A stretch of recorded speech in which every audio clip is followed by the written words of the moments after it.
We start again. There we go. So, this is without a calculator, by the way, gang. I told you, calculated questions are questions 1 and 2. Question 3 used to be a calculator back before like 2008 or something. I forget when they switched. Okay? Question 5, definitely not a calculator question.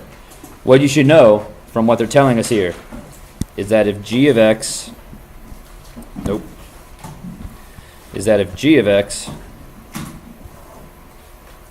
is this function here, number 1, don't be scared that there's an integral. That's okay. That tells us 2 things. What's it tell us? It tells us that g of negative 3 is 0. And it also tells us that g prime of x is f of x. Those are 2 key things. And that's really all that's new about this kind of question here with the integral thing going on. Is everyone okay with that? Okay, that should be super duper simple right now for us. So what that means is, before I even start answering these questions, okay, some you can do, just think ahead a little bit. This here then is a graph of the derivative, right? Okay. What we used to do back in the day when we were working with all the algebra stuff, finding where derivatives are positive and negative and everything, we would make like a little number line, right? Negative 4, 1, 3. Remember doing that? We put the zeros, we had to find them all algebraically. And we'd find the sign of the derivative, like this. Okay? That's what that graph is telling us, where the derivative is negative and where the derivative is positive.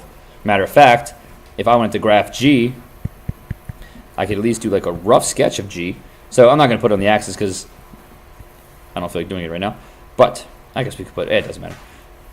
When g starts out at negative 5, which way is it going to go? It's going to go down until we get to an x value of negative 4. Now that's the x value, right?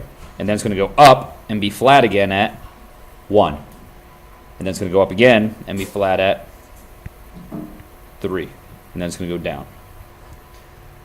Okay? If you can just eye that out real quick, they're going to ask you questions like, where's the concave up? Where's the concave down? Where's the max? Where's the min? Okay? If you can sketch a real quick graph of it, you see all that stuff right there. It's a real visual. It makes it so much easier. Okay? Now, you don't have to do that. And if we want to throw an axis on here, we know that g of negative 3 is 0, right? So negative 3 might be like somewhere like right here. Cool? I don't know. Actually, it'd probably be right here because it has to be the same value there. But whatever. Okay. So g of 0 is just f of 0. Is that okay? Nope. G of 0 is the integral from negative 3 to 0 of f, which is just the area in here. We talked about this.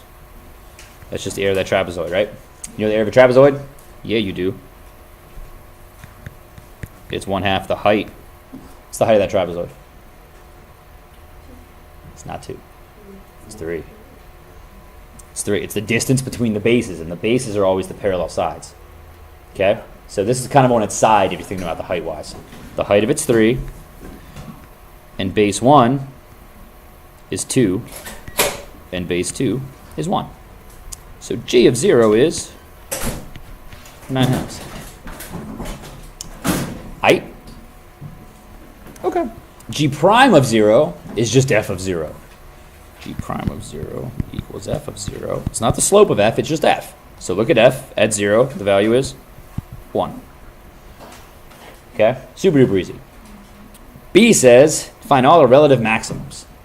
Explain why it's a relative maximum. If you're asked to find a relative maximum, the only thing you're really looking for is where does our derivative of this thing change from positive to negative. And that is always going to be our explanation for relative maximum. So where the derivative is changed from positive to negative. Okay? So the only relative maximum we have here is... Very good. Not everyone at once now. Where are your relative max? Okay, so negative 3 is a very common bad answer.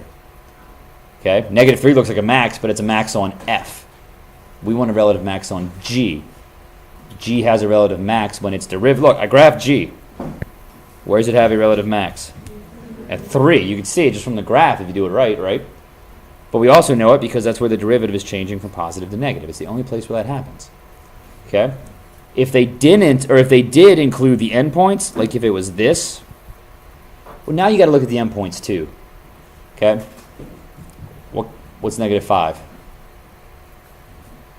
even though there's no other side to it, is at the highest or the lowest point around?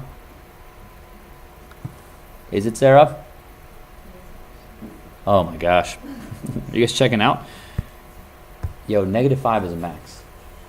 Okay? It's the highest point around. It's a relative max. Now, they're not asking us to include that because they gave us the open parentheses here, okay? Because it starts here and then starts going down. Or right here.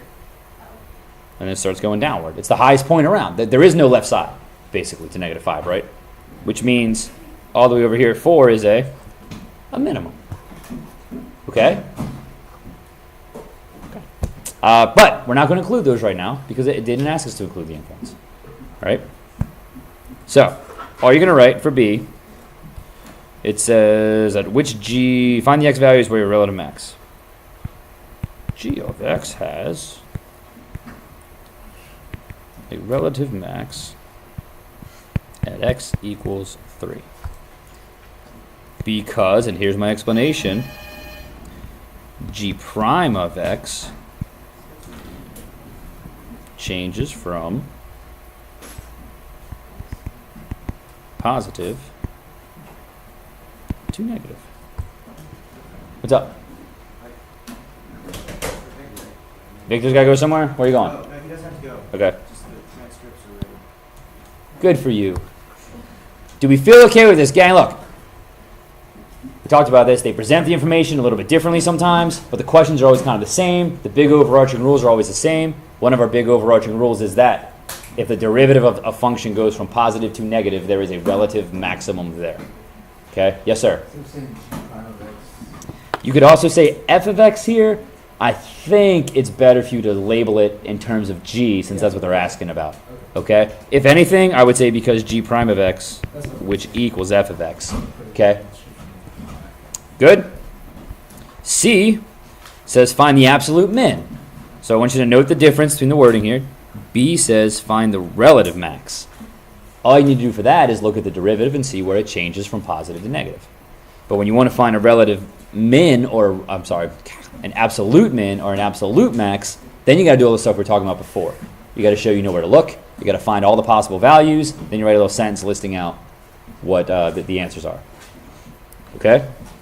So, and again, looking at our graph, you can see where the absolute minimum is going to be. It's at -4, right? But they want to know what the value is, so we got to actually find it. So to answer C, because it asks for absolute, the very first thing we're going to write, we just went over this for the warm-up, is what? What do we need to write? We need to write g prime of x equals 0,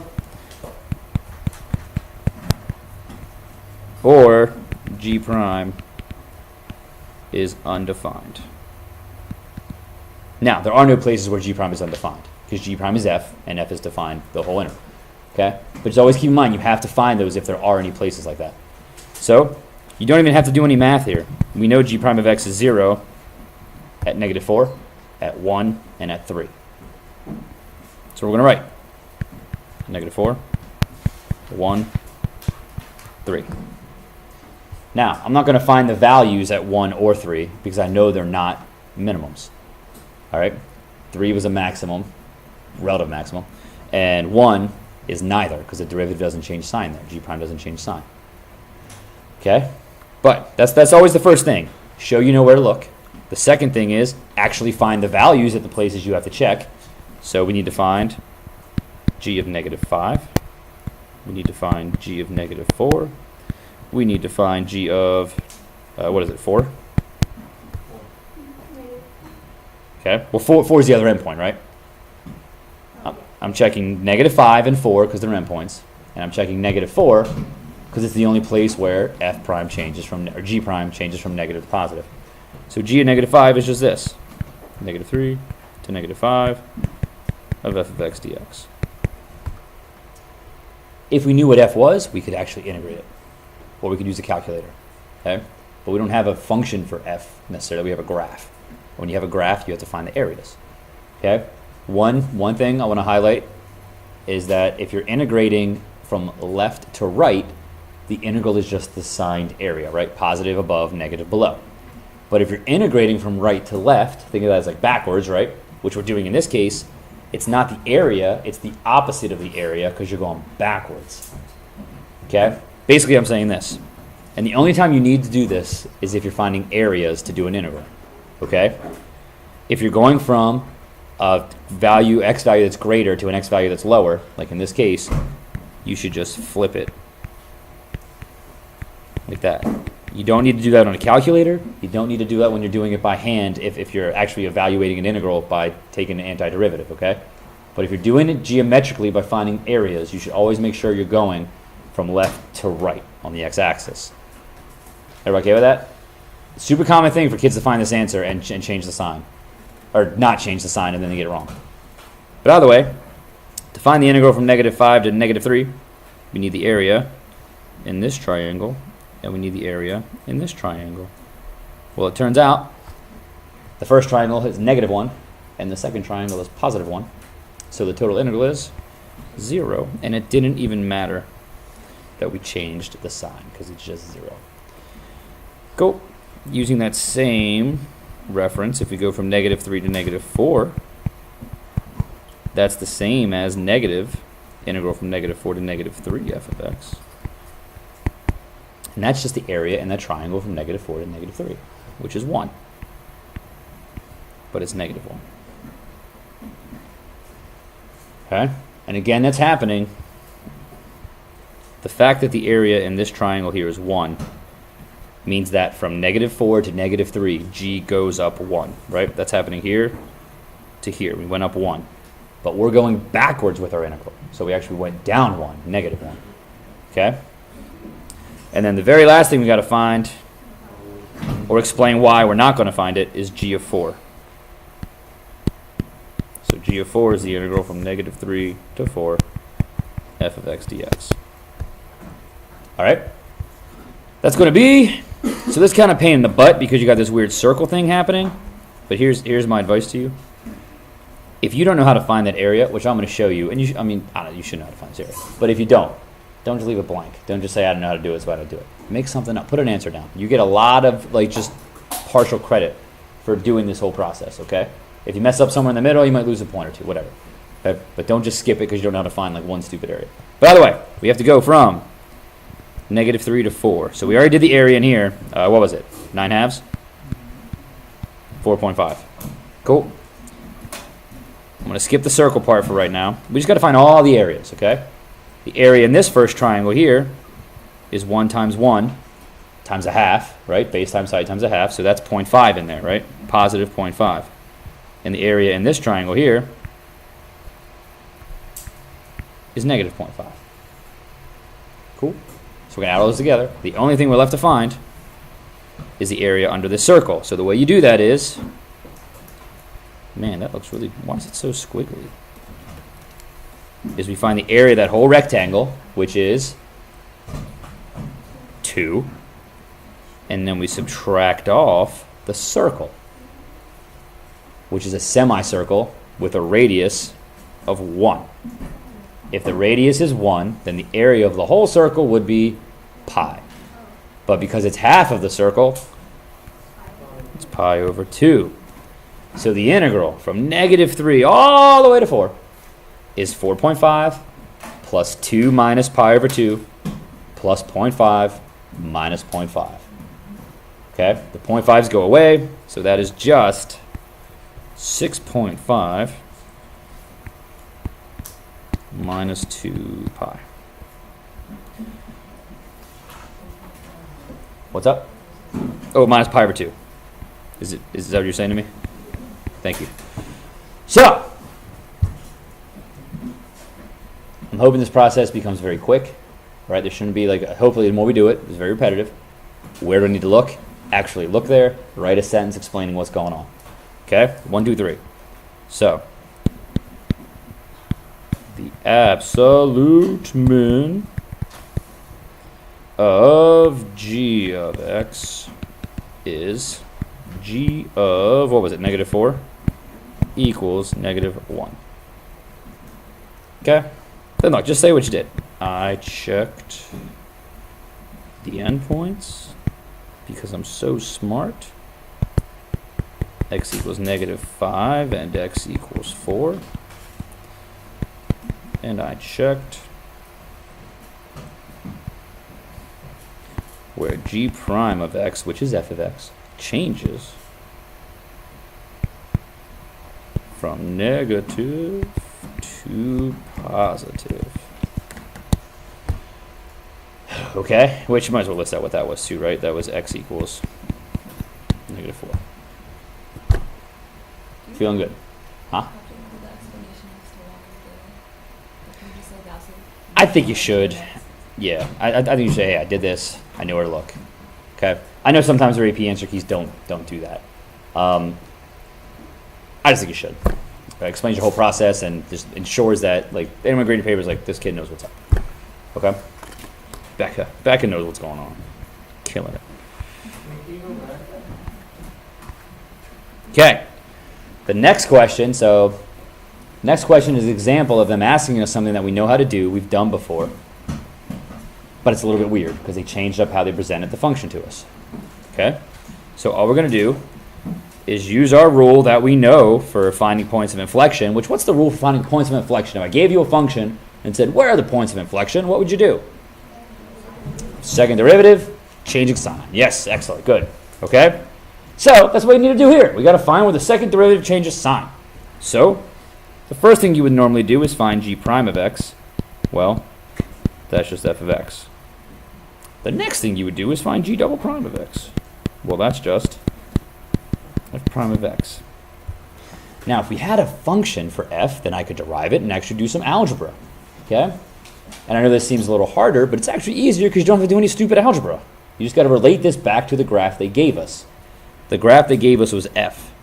We need to see where g double prime changes sign. That's the same thing as where f prime changes sign. And on this graph, what is f prime? It's the slope. F prime is the slope of this graph. So if I can find where the slope of f changes from positive to negative, that's where the points of inflection are. Okay? Well, it turns out it's positive there because f is increasing. And then it's negative here all the way until right there. And then it's positive. And then it's negative. So the points of inflection are there, and there, and there. Okay?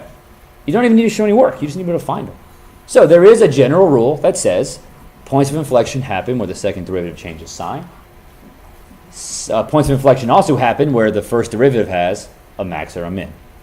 Okay? So you can memorize that rule if you want, or you can just relate it back to the rule we know, which is the second derivative has to change sign. Yeah. So it doesn't matter what the derivative is there. Okay? If it changes sign, that's a point of inflection. Cool? Everyone understand that? Like Lewis is right. Like f prime is undefined at -3 and at 2. But it doesn't matter. Because g is defined. G has to be defined for a point of inflection. Okay? And g will be defined. So, what's a pain in the butt about this question here is you need, so first off we got to write our answers, right? What is it? -3, 1, and 2, right? So let's write that over here. So D. G of x has, now, I have great news for you. Even though I've been saying all year that the rule is G double prime has to change sign, the AP people don't like that. You need to say how it changed sign. You need to say either from positive to negative, from negative to positive. Okay? So you got to write a little more. It's a pain in the butt. So you have to write it like one time maybe in the AP test. So I'm going to say has inflection points at, and I'm going to lump the two together that go together. X equals -3 and x equals 2. And they go together because the sign changes the same way there. Okay? That's why I'm putting these together. Because G double prime of x, you don't have to do this. You can write each one out separately if you want. Okay? Because G double prime of x changes from, what is it, positive, negative?